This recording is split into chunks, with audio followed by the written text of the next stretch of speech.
नमस्कार मित्रों, आज के इस प्रसंग में महाकवि तुलसीदास जी ने संत समाज के बारे में क्या कहा है, उसके बारे में जो चौपाई लिखी हुई है उसको हम सुनते हैं। चौपाई इस प्रकार है। मुद मंगलमय संत समाजू। जो संत समाज है, मुद यानी कि आनंद देने वाला है, मंगल का मतलब कल्याणकारी है।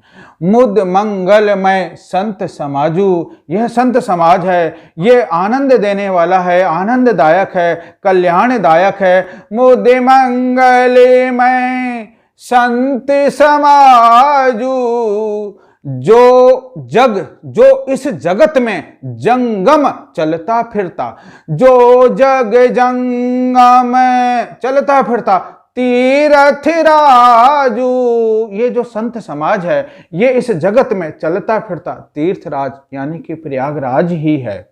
इस संत रूपी तीर्थराज में 3 प्रकार की धाराएं बहती हैं।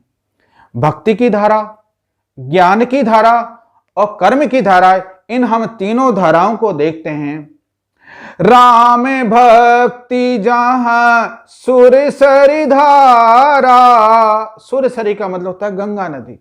जहां राम भक्ति रूपी गंगा नदी बहती है, राम भक्ति जहां सुरसरी धारा, सरसई, सरसई का मतलब होता है सरस्वती, सरसई ब्रह्म विचार प्रचारा। यह ब्रह्म विचार, यह ज्ञान की शाखा है।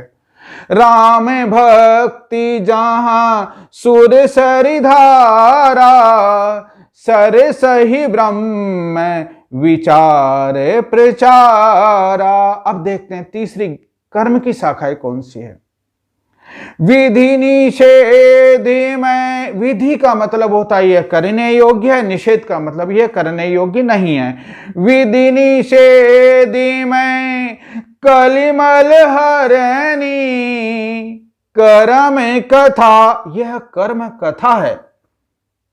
जो काम करने योग्य है वो करें, जो काम करने योग्य नहीं है, जो निषेध उसको नहीं करें, यह कर्म कथा है। यह कर्म ज्ञान है, कर्मों का ज्ञान है। विधि निषेध में कलमल हरणी, कली मतलब कलयुग के, मल का मतलब होता है पापों का, हरण का मतलब नाश हो जाता है। इस कर्म कथा से कलयुग के जितने भी पाप हैं उनका नाश हो जाता है। विधि निषेध में कलिमल हरणी, करम कथा रविनंदनी। रविनंदनी का मतलब होता है सूर्य तनिया यानी कि यमुना। करम कथा रविनंदनी बरनी। इस त्रिवेणी में आगे हम देखते हैं, इस त्रिवेणी में क्या है।